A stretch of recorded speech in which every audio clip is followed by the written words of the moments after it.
In the blink of an eye, we are almost at the end of season 1 of our The Couples Classroom. How do you feel? Feeling great. It's been quite a journey, and I have one question on my mind. What is it? Where's your wedding ring?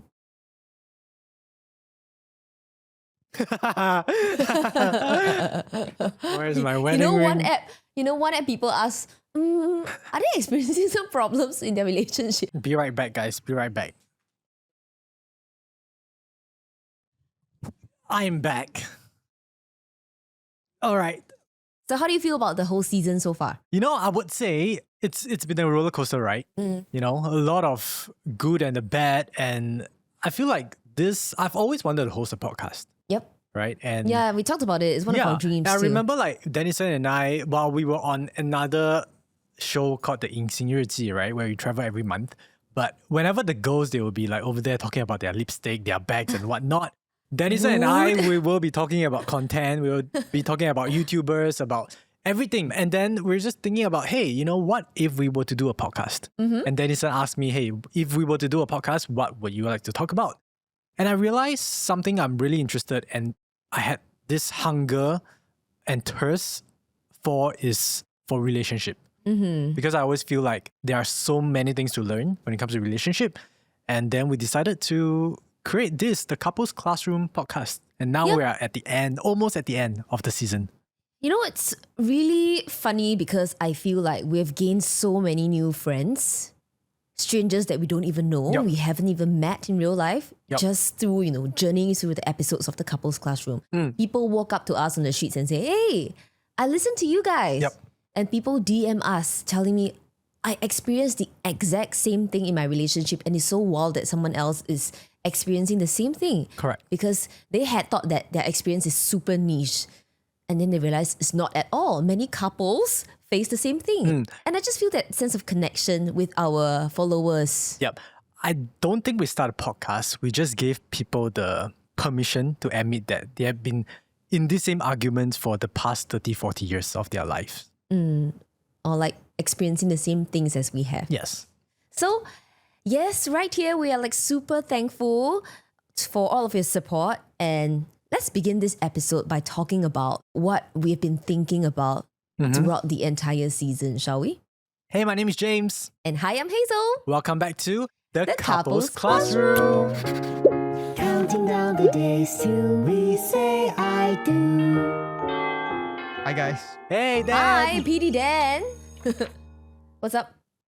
So according to Dr. John Gottman's research, whether a couple can thrive is based on the ratio of positive to negative interactions during an argument. I've heard about this. For every 5 positive arguments, if you have 1 negative argument, your relationship can thrive. Which means every time you argue, you need to have 5 more positive encounters Okay. or experiences with your other half for it to cover the negative side. Wow, this feels like weight loss. You might have 5 good days of healthy eating, but 1 bad day of cheating will cancel all of that 5 good days of eating. Continue. Yeah, so I think what this proves is a couple that converse and argues loudly doesn't mean that they have a bad relationship. They might have an excellent ratio, and a couple that doesn't communicate and never raise their voice with each other might have a bad ratio. Yeah. So today what I want to do is to explore. We've done this is the 29th episodes, how the audience have been viewing you. So we can look at some of the best episodes that we had so far, some of the comments that people had. Then we can explore how this whole thing feels to you guys, and do you still feel the same way? Okay. Or has there been changes throughout this whole journey? Okay, let's do it. That'll be fun. Yeah. How long have we been filming this for? Do you remember? I think we started in Feb. Right now it's August. Yeah, at this point of recording is August. So we are about half a year in. Yeah. Yeah, That's it's crazy. been half a year. Yeah. Do you know what's the best performing episode that you had? In terms, let's just do in terms of comments. Which one do you think is the most controversial? Wow. Most controversial. I know this. The one where I gave Necklace. James, yes, an LV necklace. The one about love language. I think that's the most controversial one. At least that feels like it on TikTok. Yeah. I think it was the clip that that was on TikTok, that one was, I think, most talked about. I think. the episode on cleanliness, where James threw the towel on the bathroom floor. Oh, yeah. And like a lot of people are talking about, hey, whether he should have done that or not. Yeah, for those of you who don't know what we're talking about, basically our first ever argument in this house is about how I use my towel to throw it on the floor to absorb some water. And then when we shared this story, there were like, I think 2 different groups of people. Like some people say they would do that, some people say they wouldn't do that. Yeah. And that caused a lot of like commotion and people talking about it. Okay, yeah. So those will be for TikTok and Instagram. Yep. But for YouTube, the one that has the most number of audience comments, it would be who should get the wedding ang pao. Oh. That, right. Okay. Okay. Makes sense. I think a lot of people commented on TikTok as well for that issue. Okay. Right. I think money, budget is always a very highly talked about topic, especially in Singapore. Yep.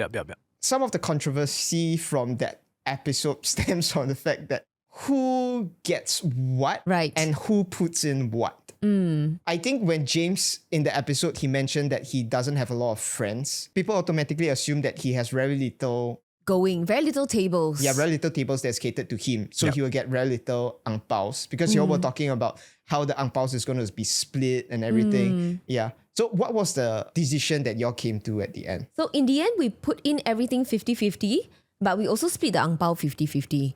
And I remember we had this like our family entourage, we had stations after our wedding day, on the night of our wedding. Yep. They were like opening up the ang paos, counting the money together with James. Literally after the wedding, we went for dinner, and when we came back, all that's in my head was I need to get the ang pao set up. Not really just counting how much money we got from our guests, but I feel like if I don't settle that on the night, I'm not going to do it. And the next day we are going for honeymoon. So if I were to paint you a picture, right, it's me, Hazy's mom, and then Hazy's sister. 3 of us, we were sitting like one row, and then we had like cash on the table. You forgot about your parents. Oh yeah, and my parents were there also. Sorry. So both sets of my parents were there. And then Zihui, Hazy's sister, we were there. And then, wow, I honestly, I've never seen this amount of cash right in front of my eyes in before. our lives. Yeah. It was a very so tiring though. Yeah. Yeah, a very thick slab of cash right there. Especially notes a $2 note. Oh my gosh, that was so hard to count. Yeah, so in the end, we put in 50-50 and we split it evenly among ourselves. So while James doesn't have too many friends attending, he has a rather big family group. And also his mom extended the invitation to some of her church friends as well. So in the end, we found out that actually the tables were quite evenly split between the bride side and the groom side. Yep. Like one of the comments on the episode is by James Alejandro. Strangely enough, Yeah. this person is called James. So his comments is quite interesting. He said, "This is honestly ridiculous. Hazel insists on an expensive hotel, probably knowing James wasn't fully on board, and then expects a 50-50 split. James only has 10 friends coming. 10! He's basically funding tables filled with her guests. How is that remotely fair?" I love how you do it in the voice. I was just trying to replicate his And I emotions. swear that's not me, okay? Okay, James what again? Alejandro? Yeah, James Alejandro. James Alejandro. Yeah, James, what do you have to say to The other James. the other James? Okay, I think first of all, I don't think Hazel insists on an expensive hotel. This hotel, we chose it together. She likes the hotel and she has a strong preference for this hotel, but so do I. I've played in this hotel for multiple times and I love it. And when we tell people like, oh, we're gonna get married at JW Marriott, they love it as well, and they're very happy for us because it's such an iconic spot for a wedding. And our guests only proved us right because we didn't hear one single bad comment about the food. Yep. Like everyone was just raving about how delicious the food was. And I was so happy because I knew that this hotel would be able to meet this standard because I've been there. And the sound system, the quality, to me as a radio DJ, that is of utmost importance. Yeah. So to answer your question, I don't think Hazy insisted on wanting this hotel. We both insisted on wanting this hotel. So It was nice. It was nice. It was really nice. Yeah, and secondly, I think in that episode, I failed to mention about the family part. So we were just talking about, how many friends are coming over. And of course, I have a lot of colleagues, right? People from the industry. They are considered like friends. I also have people coming from my family. But we missed out on talking about James's mom's friends and James's big family group. So here's the thing, right? Sometimes I feel like it's very easy to look at a certain snippet of an entire episode and project that as reality and as what you think is true in the relationship. Yeah. I think our episodes is only about maximum 45 minutes. There are only so many things we can share, and there are some things that are not, you can't just take it at face value because there are so many layers in. Yeah. So I think because of that, some people might misunderstand. Yep. Yeah. Then what do you think is the best performing episode in terms of likes? In terms of likes, it would be our first ever episode. I feel like the first ever app always performs very, very well. Yeah. Like everyone is curious, everyone wants to know more, and they will usually like tap in to see. Yeah, true. And also like the publicity for first app was way stronger and more than the other apps because we're excited about a new app and we want people to tune in to watch, so we kind of push it out a little bit more.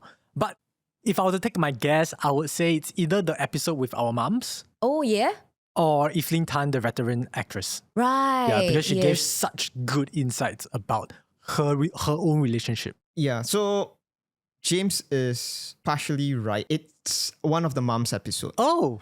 Yeah. Okay. Yeah. In terms of likes. In terms of talking about in likes. terms of likes. Okay. Yeah. Okay. Okay, do you want to guess which mom is it? Or Moms, is it too this is not fair? a competition, okay? This is not a competition. But I'm guessing maybe Lala's mom? Yeah, it is James' mom. Yeah, I think because the episode came out first as well. Yeah. Yeah, so that one has the most number of likes in all of the episode. Aww. Yeah. Thank you for showing our mom so much love, guys. Like recently when we do our live streams on TikTok as well, you guys come on board and say such nice things to our moms. We really appreciate it. Yep. Why do you think that episode resonated well with the audience? For content creators or like celebrities like Hazy, I don't think people see the personal, like family background on social media a lot. So I think when suddenly we pull in or someone close to us, our personal family members, people get curious first of all, and they will want to click in. Or like, does Hazy's mom look like Hazy? Something like that. Does James' mom look like James?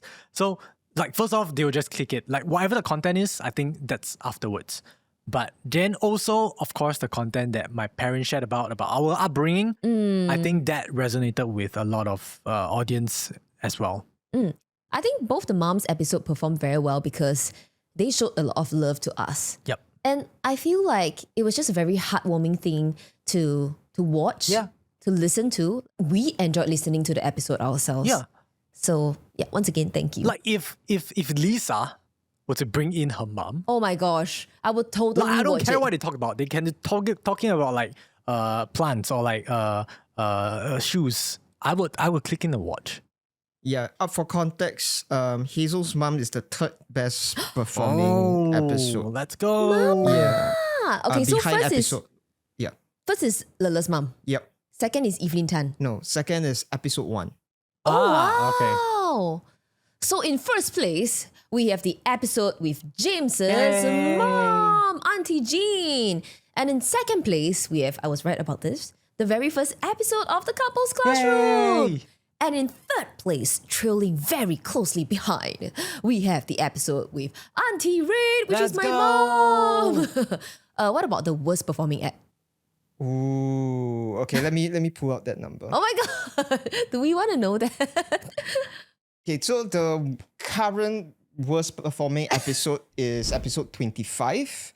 It's the one with our readers DM. So I think when we were packaging this episode at the time, I think we could have done like a better job in putting this story more up front. Whoa, AAR time, AAR. Yeah, in terms of like how we do the thumbnails as well and the titles as well. I think something for us to learn. Because I think the story itself is very interesting. Yep. And I think y'all discussed it quite well as well. But of course, this is the this is one episode that happened quite recently, so maybe like the amount of reach is not yet there.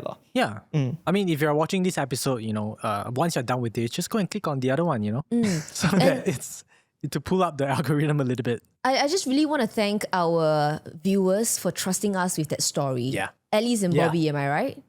Yes, Alice and Bobby. Yes. And the funniest story is this is so Oh my gosh, crazy. share This it, is so share it. crazy. After the episode went out, one of my friends texted me and said, you know what? My parents' name are actually Alice and Bobby. And they have also a 6-year age gap. As with the story that Yep. Alice, not her real name, told us on Instagram. That's wild. That's funny. That's really funny. Yeah, my goosebump, wow, all over when she told me that. Insane. Okay, anyway. Maybe the mom sent the story and Okay, so do you have any questions that you want to ask when it comes to your episodes? Do you have anything that you're curious about? Okay, well, I have one. What is the most common kind of comment or replies we've gotten so far? The total number of comments we have for all the episodes is at 355. In terms of supportive, critical, or mixed and neutral comments, let's break it down. Supportive comment would be something like, I always love Evelyn. Her voice is so comforting. Something that is critical can be, is it just me? But even with a mediator, it still feels like it's all about Hazel. Oh. A mixed/constructive one would be, kudos to James and Hazel for sharing so much things in public, which is not easy. Secondly, I disagree about Hazel being emotional and therefore James need to coax her, ... Oh, this is... This is a mixed/constructive criticism. Yeah, that's good. Something that is neutral would be, will it be better to have a mic stand? In terms of a supportive comments, that takes up around 33%. Critical is around 8.45%. A mixed/constructive one that is around 3%. And then neutral takes up the bulk at 55%. And you know what? We really appreciate each and every comment. Yep.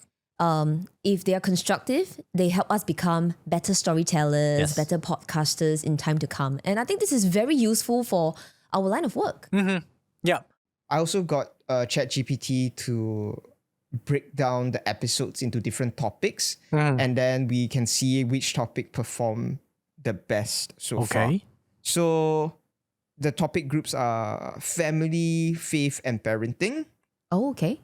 cohabitation and domestic roles, money and wedding decisions, the wedding journey itself, social and friendship / law boundaries. I'm guessing it's the third one. The money and wedding decisions. What's your guess?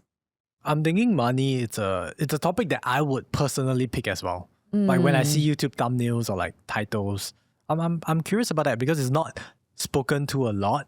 So if someone speaks about it, I want to know what their opinions are. Yeah, so the best performing ones are family and parenting. Oh. Yeah, and then these episodes would include both your parents. Okay. So these episodes include the ones with Evelyn, your parents as well. Oh, yeah. I mean, essentially, those are like the top few Right. performing episodes for our whole thing. Okay, really. does this mean and proves that parenting is something that it's really important and parents actually struggles with parenting? That's why people are clicking onto these apps. Yeah, I think it's both how to become a better parent Right. as well as how to, because you two are successful individuals. So I think people will want to know how to have kids like you guys as well. I think that's very interesting. Like imagine your kid is doing as well as James. I think that's what a lot of parents... Really? You think people think that? Are we that level I'm though? not sure. Sure. Thank you. Yeah, I think that is actually part of the reason. And then Evelyn has 4 kids. Four kids, yeah. Yeah, Evelyn has 4 kids, right? So her parenting advice and everything, I think it's also something that in the episode came through quite a lot. Yeah, and a lot of things for us to learn from. Yeah, I learned a lot from Evelyn, that app. But I think these are the things that our viewers take away, right? The parenting, the insights, the tips. What about some things that we personally learn in this journey of the couples classroom? What was your favorite lesson, Lala? I think two things I learned from hosting this podcast. The first one is speaking skills. Wow, yeah. I never imagined that I would struggle so much with just speaking. I think speaking to a friend versus speaking and hosting a podcast is a whole total different things. First of all, when you're hosting a podcast, you have a lot of pointers, in your head. And you want it to be as concise as possible. While when you're speaking to your friends, you can talk, about anything and everything. But for the podcast, we got to just keep within the topic itself. So to me, that's a challenge. Right. And I don't really talk for a living, So maybe for Hazy, this is part and parcel of your life. No, I definitely feel like hosting a podcast definitely challenged me to become a better storyteller as well. So last time when I was hosting the Hush podcast, that is a very different ball game because I was with two other professional hosts, right? So all of us, we split the roles very evenly. But right now, I'm moving the limelight to a personal side of my life. And I think that really shifts the way I can carry my perspectives across. So definitely, I know I have so much more to work on, but I also feel like I'm celebrating my little wins and my little victories. Yep.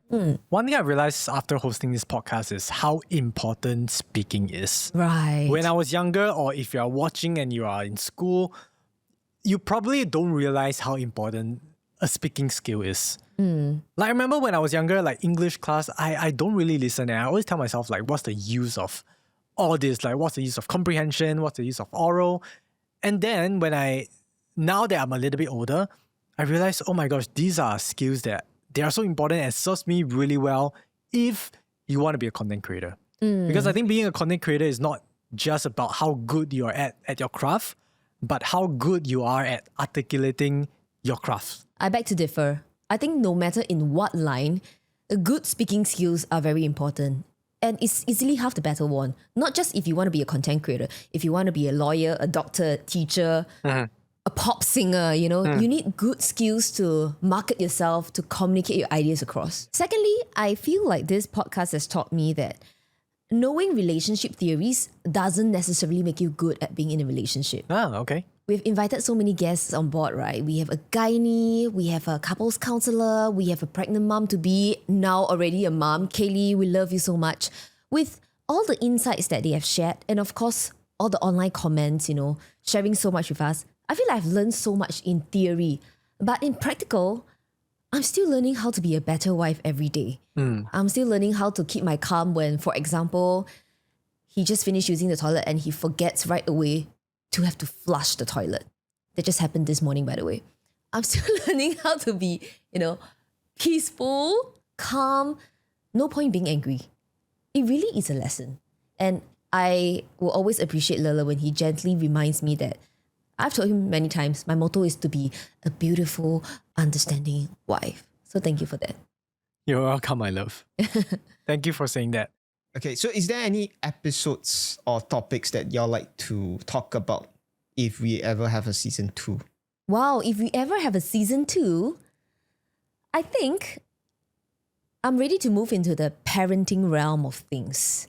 As we get ready for the next phase of our life, as we get ready to build a family of our own, I would love to explore more of that side. Yeah, and it seems like it's resonating pretty well with our audience already from season 1. Yeah. Yeah, I definitely agree. I think I will still want to talk about relationships. I will still want to talk about common struggles that people face in their relationship, like everyday thing. I think it's a good reminder also. Like even though I know that arguments wouldn't end in a happy couple as well, but as long as we are constantly reminded that, hey, this is normal and people do face this struggle, I think we will be better.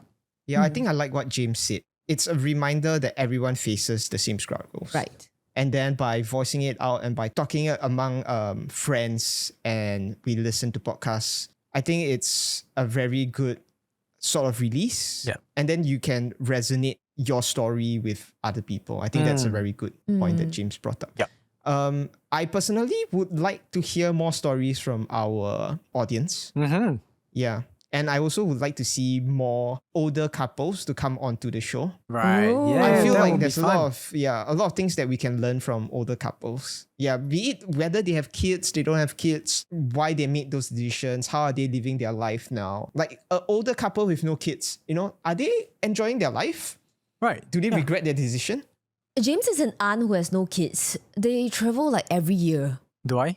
Yeah, Auntie Joyce. Oh yeah. I have lots of fun. Sorry. So I feel like they are enjoying their lives. Yeah, but also I know older couples who have kids, they also don't regret their decisions, right? Because the kids are the happiness. Yep. Yeah, so I'm just very interested in more people's stories. Yeah, I feel like there's a lot of things that we can learn from it. Any words that y'all would like to say to your audience for now? We may have talked a lot about the negative comments, but what really sits in the bottom of my heart is the love and kindness I've gotten from the good people online or the people who walk up to us on the streets and tell us how much they love the couples classroom. If you're one of them, thank you so much. If you just joined us on this episode, you're more than welcome to revisit our past episodes. Yeah. Over here, I want to thank you to all our audiences, whether you're listening to Spotify or you're watching on YouTube or me listen, me watch. I think it's a learning journey for us and we have grown a lot. And if you can grow in real time with us, that would be awesome. Of course, I also want to thank our producers of the show. They are behind the cameras and they always make sure to come early to set everything up for us and make sure we look the best on screen, and preparing all the topics is all prepared by them. And of course, my wife, who, I wouldn't be able to do this podcast without you. And I've learned so much and you have taught me from the first episode to our last episode that you're the best person and the only person I want to, not the only person I want to podcast with, but the most comfortable person to do podcast with. And you have taught me so much in life. But lastly, we called this the couples classroom because we were never meant to be the teachers. We were always the students. Learning together. Yeah. So, class dismissed. Oh, so sad. You're not a teacher, so you don't get to say that. I'm the class monitor. There's still one more episode next week. Oh, yeah. But who knows? We might do a season 2. If you really want to see season 2, comment down below. And and if our producers want us to do it again, and we might, just do season 2. To all the couples out there, whenever you face arguments, girls, remind yourself that I'm literally just a girl. And guys, remember yourself that, what does it say? I'm just a civilian. Yes, okay, you're just a girl, you're just a normal civilian. It's okay to feel what you feel as long as you communicate and talk things out. With that, thank you so much for tuning into this episode of The Couples Classroom. New episodes drop weekly, Saturday, 8 p.m. on wherever you consume your podcasts, be it in Millicent, Spotify, Apple Podcasts. We are also on YouTube. Catch you guys next week. Bye.